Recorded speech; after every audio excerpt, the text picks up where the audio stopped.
الحمدللہ رب العالمین الصلاۃ والسلام علی سید الانبیاء والمرسلین مولا یصلی وسلم دائما ابدا علی حبیبک خیر الخلق کلہم یا رب بالمصطفیٰ بلغ مقام مدى یا واسع القرمین۔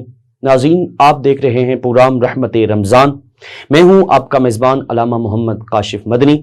روز کی بنا پر آپ رمضان شریف کے حوالے سے مختلف علماء کے ساتھ مجھے دیکھتے ہیں اور ہم سوال جوابات کا بھی سلسلہ ہوتا ہے، اور روز کی بنا پر ہم رمضان المبارک کے حوالے سے، معاشرے کے حوالے سے اور قرآن و حدیث کی روشنی سے مختلف قسم کی معلومات حاصل کرتے ہیں۔ آج بھی ہم انشاءاللہ ایک ایسا ٹاپک لے کر حاضر ہوئے ہیں، انشاءاللہ اس کے اوپر بات کریں گے، اور بات کے ساتھ ساتھ انشاءاللہ جو ہمیں سیکھنے کو چیز ملے گی وہ بھی انشاءاللہ منفرد ہوگی۔ ناظرین، آج 4 رمضان المبارک کا برکت، رحمت، عظمت والا دن ہے۔ اس مبارک دن میں ایک تو اس مبارک دن کی سب سے پہلے دعا کرتا ہوں کہ اللہ تعالی ہمیں اس کی برکتیں نصیب فرمائے، اور اس مبارک دن کو اللہ تعالی ہمیں صحیح معنی میں گزارنے کی توفیق عطا فرمائے۔ سب سے پہلے میں تعارف کرواتا چلوں، اسٹوڈیو میں ہمارے ساتھ تشریف فرمائیں، کسی تعارف کے محتاج نہیں، علامہ قاری صلاح الدین اوان نقشبندی صاحب جلوہ گر ہیں۔ السلام علیکم ورحمۃ اللہ وبرکاتہ۔ وعلیکم السلام ورحمۃ اللہ وبرکاتہ۔ قبلہ علامہ صاحب، آپ کیسے ہیں؟ خیریت سے ہیں؟ الحمدللہ۔ آپ کے ساتھ تشریف رکھتے ہیں نعت کی دنیا میں خوبصورت نام اور مقام، میری مراد حافظ تنویر چشتی صاحب۔ السلام علیکم ورحمۃ اللہ وبرکاتہ۔ میں اپنے دونوں مہمانوں کو خوش آمدید کہوں گا، اور ناظرین میں اپنے پروگرام کی جانب بڑھتا ہوں۔ جو ٹاپک ہم آج لے کر زیر بحث بیٹھے ہیں، ہم نے یہ دیکھنا ہے کہ جس طرح رمضان شریف آتا ہے، رمضان شریف ہر لحاظ سے ہماری زندگیوں کے اندر چینجز اور تبدیلیاں لاتا ہے، تو اسی طرح آج ہم نے دیکھنا ہے کہ رمضان شریف ہمارے بالخصوص اپنا معاشرے کے اعتبار سے اور سوسائٹی کے اعتبار سے، گھروں کے اعتبار سے، بالخصوص اخلاقیات کے اعتبار سے کیا فرق لے کر آتا ہے۔ جس طرح رمضان مبارک میں آنے سے اللہ تبارک و تعالیٰ رحمتوں میں اضافہ کر دیتا ہے، اور اخلاقیات لوگوں کے بہتر ہو جاتے ہیں، بول چال لوگوں کی بہتر ہو جاتی ہے، اٹھنا بیٹھنا لوگوں کا بہتر ہو جاتا ہے، اسی طرح آج ہم نے یہ دیکھنا ہے کہ رمضان شریف ہماری زندگیوں کے اندر کیا چینج لے کر آتا ہے۔ اسی انشاءاللہ موضوع پر بات کرنے کے لیے قبلہ علامہ صاحب کی خدمت میں عرض گزار ہوں گا کہ آپ اس حوالے سے ہمارے سننے والوں کو قرآن حدیث کی روشنی میں آگاہ فرمائیں کہ ایک معاشرہ کس طرح اچھا پروان چڑھ سکتا ہے۔ اس حوالے سے آپ آگاہ فرمائیں، بسم اللہ۔ اعوذ باللہ من الشیطان الرجیم، بسم اللہ الرحمن الرحیم۔ لقد کان لکم فی رسول اللہ اسوۃ حسنہ۔ سبحان اللہ۔ اللہ تبارک و تعالی نے قرآن مجید فرقان حمید میں ارشاد فرمایا کہ آپ لوگوں کے لیے بہترین زندگی گزارنے کے لیے آقا علیہ الصلوۃ والسلام کی جو زندگی ہے یہ ایک بہترین نمونہ ہے۔ بے شک بے شک، سبحان اللہ۔ ہمارا معاشرہ کس طرح بنتا ہے، ہم نے معاشرے کو کس طرح تشکیل دینا ہے، اور ہم نے معاشرے میں رہ کر کس طرح ترقی کرنی ہے اور ایک اپنا مقام پیدا کرنا ہے۔ سبحان اللہ۔ ہمارے لیے سب سے خوبصورت ترین اگر کوئی ہستی ہے جس کے نقش قدم پر ہم سب چل کر ایک عظیم معاشرہ تشکیل دے سکتے ہیں، ایک عظیم معاشرہ بنا سکتے ہیں، اور ہم ہر دنیا کے کونے میں ترقی کر سکتے ہیں۔ بے شک۔ آقا علیہ الصلوۃ والسلام کی جو زندگی ہے ہمارے لیے بہترین نمونہ ہے۔ اللہ تبارک و تعالی نے اپنے پیارے محبوب علیہ الصلوۃ والسلام کی صورت کا ذکر قرآن مجید فرقان حمید میں کیا ہے۔ سبحان اللہ، سبحان اللہ۔ اللہ تبارک و تعالی نے اپنے پیارے محبوب علیہ الصلوۃ والسلام کی ہر ادا کو بیان کیا ہے۔ سبحان اللہ۔ صورت کا ذکر کیا ہے تو ساتھ اللہ تبارک و تعالی نے سیرت کا بھی ذکر کیا ہے۔ سبحان اللہ۔ تو ہمیں چاہیے، ہم اگر اپنی زندگی کامیاب گزارنا چاہتے ہیں، معاشرے کو ہم آگے لے کر جانا چاہتے ہیں، تو سب سے بہترین چیز ہے آقا علیہ الصلوۃ والسلام کی سیرت۔ جب ہم آقا علیہ الصلوۃ والسلام کی سیرت کا مطالعہ کریں گے تو ہماری زندگی بھی سنور جائے گی اور ہمارا معاشرہ بھی کامیاب ہو جائے گا۔ سبحان اللہ۔ بڑی خوبصورت انداز سے قرآن و حدیث کی روشنی میں بالخصوص نبی اکرم صلی اللہ تعالی علیہ وسلم کی سیرت کے اعتبار سے آپ فرما رہے تھے کہ اگر کوئی معاشرہ اگر اچھائی کی طرف جا سکتا ہے تو وہ سیرت نبی صلی اللہ علیہ وسلم کے ہی ذریعے اچھائی کی طرف جا سکتا ہے، اس کے علاوہ کوئی اور دوسرا راستہ نہیں ہے۔ ناظرین، آئیے ہم اپنے مہمان نعت خوان سے نعت رسول مقبول صلی اللہ تعالی علیہ وسلم سماعت فرماتے ہیں. جی بسم اللہ. صلی اللہ علیہ یا رسول اللہ وسلم علیکہ یا حبیب اللہ صلی اللہ علیہ یا رسول اللہ وسلم علیکہ یا حبیب اللہ. خوب نام محمد اے مومنو، خوب نام محمد اے مومنو، جس میں نکتہ ہی رب کو گوارا نہیں، جس میں نکتہ ہی رب کو گوارا نہیں. خوب نام محمد اے مومنو، جس میں نکتہ بھی رب کو گوارا نہیں. ظلم سے کر کے بولے بلال، ظلم سے کر کے بولے بلال، ظالم یہ تمہارا غلط ہے خیال، ظالم یہ تمہارا غلط ہے خیال. دین مصطفیٰ کو کیسے چھوڑ دوں، دین مصطفیٰ کو کیسے چھوڑ دوں، اتنا کمزور ایمان ہمارا نہیں، اتنا کمزور ایمان ہمارا نہیں. خوب نام محمد اے مومنو، جس نکتہ بھی رب کو گوارا نہیں. سبحان اللہ. دیکھو میں جا بجائے مومنو، خود خدا نے انہیں یوں مخاطب کیا. سبحان اللہ. دیکھو قرآن میں جا بجائے مومنو، خود خدا نے انہیں یوں مخاطب کیا.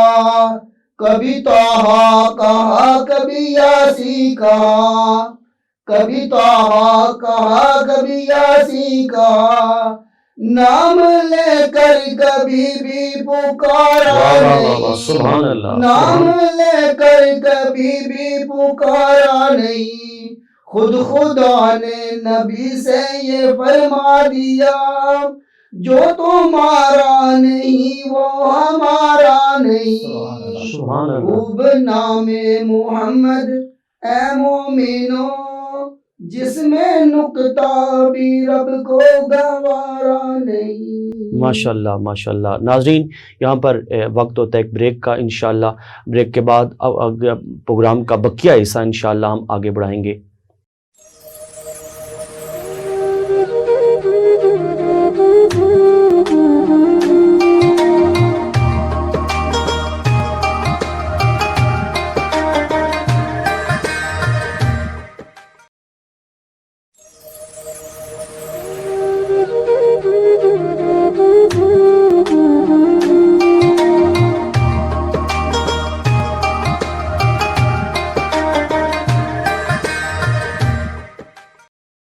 ناظرین ایک دفعہ پھر اپنے پروگرام رحمت رمضان میں آپ کو خوش آمدید کہیں گے.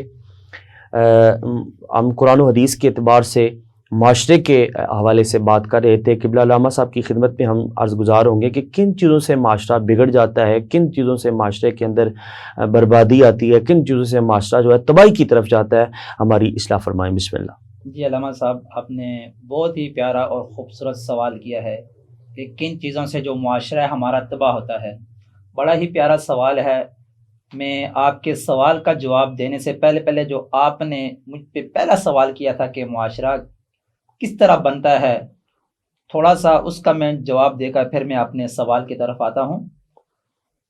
جب تک ہم آقا علیہ الصلوۃ والسلام کی سیرت کا مطالعہ نہیں کریں گے، بے شک جب تک ہم دین کے ساتھ وفاداری نہیں کریں گے، بے شک جب تک ہم قرآن کو نہیں پڑھیں گے، اس وقت تک ہمارا معاشرہ تشکیل نہیں پاتا۔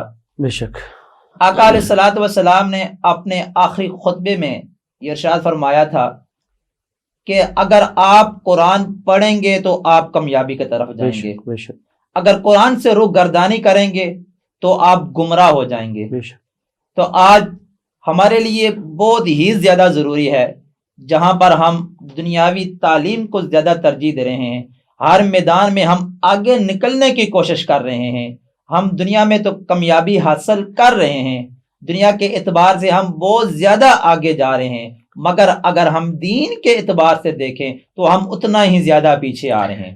جی ماشاء اللہ۔ کیونکہ ہم نے قرآن کو نہیں سیکھا۔ اللہ تبارک و تعالیٰ نے قرآن میں فرمایا لا رتب ولا یابس الا فی کتاب مبین، سبحان کہ اللہ۔ میں نے اس کتاب میں کوئی ایسی چیز یا خشک اور تر چیز نہیں ہے جس کا ذکر قرآن میں ہم نے نہ کیا ہو۔ بے شک تو اللہ تبارک و تعالیٰ نے ایک ایک چیز ہمیں معاشرہ بنانے کے لیے کہ کس طرح معاشرہ بنتا ہے، قرآن میں اللہ تبارک و تعالیٰ نے ہمیں بتا دیا ہے۔ سبحان اللہ۔ زندگی گزارنے کا طریقہ اللہ تبارک و تعالیٰ نے ہمیں بتایا ہے، اور اہل بیت کے ساتھ محبت کا طریقہ، صحابہ کے نقش قدم کا طریقہ اللہ تبارک و تعالیٰ نے ہمیں بتایا ہے۔ سبحان جب تک ہم ان ہستیوں کے نقش قدم کے اوپر نہیں چلیں گے، اس وقت تک ایک ہم کامیاب معاشرہ نہیں بنا سکتے، بے شک، اس وقت تک ہم ترقی نہیں کر سکتے۔ بے شک۔ اب آپ نے دوسرا جو سوال کیا ہے کہ معاشرہ کن چیزوں سے تباہ ہوتا ہے، تو معاشرہ بھی انہی چیزوں کی، اگر ہم الٹ کی طرف چلے جائیں، اب جو ہم نے بات کی ہے کہ اگر ہم سیرت مصطفیٰ کو اپنائیں گے تو ہمارا معاشرہ تشکیل پائے گا، اگر ہم سیرت مصطفیٰ کو نہیں اپنائیں گے، ہمارا سب سے عظیم رہبر آقا علیہ الصلوۃ والسلام کی ذات مبارکہ ہیں، ہمارے عظیم ترین لیڈر آقا علیہ الصلوۃ والسلام ہیں۔ جب میں اور آپ ہم آقا کی صورت اور سیرت کو چھوڑ کر کسی دوسرے کی صورت اور سیرت کو اپنائیں گے، اس وقت ہمارا معاشرہ تباہ ہو جاتا ہے۔ بے شک، جس طرح آج بڑے بڑے بال رکھے ہوتے ہیں ہم نے، تو پوچھنے پر یہ جواب ملتا ہے کہ ہم نے زلفیں رکھی ہوئی ہیں، کیونکہ آقا علیہ الصلوۃ والسلام کی سنت مبارکہ ہے زلفیں رکھنا، تو اس لیے ہم نے وہ کیا ہوا ہے، مگر حقیقت کیا ہے کہ ہم نے کسی ایکٹر کے نقش قدم کے اوپر چل رہے ہوتے ہیں، اس طرح ہم نے بال رکھے ہوتے ہیں اور ہم معاشرے میں بگاڑ پیدا کر رہے ہوتے ہیں۔ پھر ہم داڑھی مبارک رکھتے ہیں، تو داڑھی رکھنا کریم لجپال نبی علیہ الصلوۃ والسلام کی سنت مبارکہ ہے، تو ہم داڑھی رکھ کر بھی غلط کام کر رہے ہوتے ہیں، کیوں کہ ہم نے داڑھی کے ڈیزائن اور داڑھی کے ایسے کام کر رہے ہوتے ہیں جس کی وجہ سے ہم معاشرے میں تباہی پھیلا رہے ہوتے ہیں۔ اور بڑی پیاری بات جو ہے، اکثر کہیں پر لوگ جاتے ہیں، وہاں پر سب سے پہلے جا کر چیک کرتے ہیں کہ ماحول کیسا ہے، یہاں کا معاشرہ کیسا ہے، پھر جا کر وہاں پر اپنا مکان بناتے ہیں یا پھر وہاں پر جگہ خریدتے ہیں۔ پہلے ماحول کو چیک کیا جاتا ہے۔ تو ناظرین، ماحول کس طرح بنتا ہے کہ ماحول ہم نے بنانا ہے، ماحول کوئی اور آ کے نہیں بناتا، ماحول ہم سے ہے۔ ہم نے اگر تعلیم کی طرف توجہ دیں گے، دین کی طرف توجہ دیں گے، اگر ہم نے اپنے بچوں کی اچھی تربیت کریں گے، ہم نماز ادا کریں گے، تو ہمارا جو وہ معاشرہ ہے، جو ہمارا محلہ ہے، وہ بڑا پاک اور صاف ہوگا۔ اگر اس کے برعکس اگر وہاں پر کوئی نمازی نہیں ہوگا، کوئی پرہیزگار نہیں ہوگا، اگر کوئی دین پڑھنے والا نہیں ہوگا، کوئی دین سیکھنے والا نہیں ہوگا، تو کیا ہوگا؟ وہاں پر یہ شراب چلے گی، چرس چلے گی، وہاں پر لوگ گالی گلوچ دیتے ہیں، تو پھر دیکھنے والا کیا کہتا ہے کہ یہ ماحول گندا ہے۔ ہم نے اس جگہ پر نہیں آنا، تو بات کا نتیجہ کیا نکلتا ہے ہماری، کہ یہی نتیجہ نکلتا ہے کہ جب ہمارے پاس تعلیم ہوگی، جب ہمارے پاس اللہ اور رسول صلی اللہ علیہ وسلم کی کتاب ہوگی، تو اس وقت کیا ہوگا؟ ہمارا معاشرہ بھی بنے گا، اور جب ہم اس سے روح گردانی کر لیں گے، دین سے منہ موڑ لیں گے، تو کیا ہوگا؟ ہمارا معاشرہ تباہ ہو جائے گا۔ تو آج ہمارے معاشرے کی جو تباہی ہے، ہمارا معاشرہ تباہ ہو رہا ہے، وہ اسی وجہ سے ہو رہا ہے کہ ہم نے دین کو چھوڑ دیا، ہم نے صورت مصطفیٰ تو اپنا لی مگر سیرت مصطفیٰ کو چھوڑ دیا۔ ناظرین، جب تک ہم سیرت مصطفیٰ کو نہیں اپنائیں گے اس وقت تک ہم کامیاب نہیں ہوں گے۔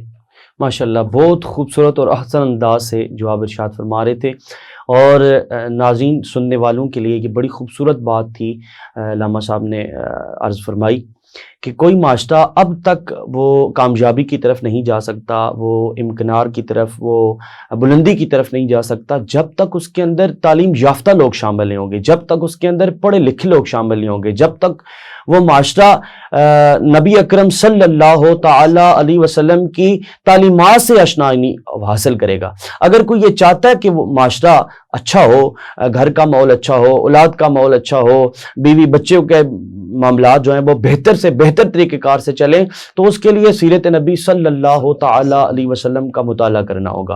اور اگر دیکھا جائے تو اسلام ایسا مذہب ہے، اسلام ایسا دین ہے کہ یہ اس کے اندر محبت ہی محبت ہے، اس کے اندر عروج ہی عروج ہے، اس کے اندر مقام ہی مقام ہے، مرتبہ ہی مرتبہ ہے۔ جو شخص بھی اسلام کے اندر داخل ہو گیا، اللہ رب العزت نے اسے مرتبہ اور مقام عطا کر دیا۔ وہ پھر زوال کی جلف نہیں جاتا بلکہ ہر قدم اس کا اٹھتا ہے تو کامیابی کی طرف جاتا ہے۔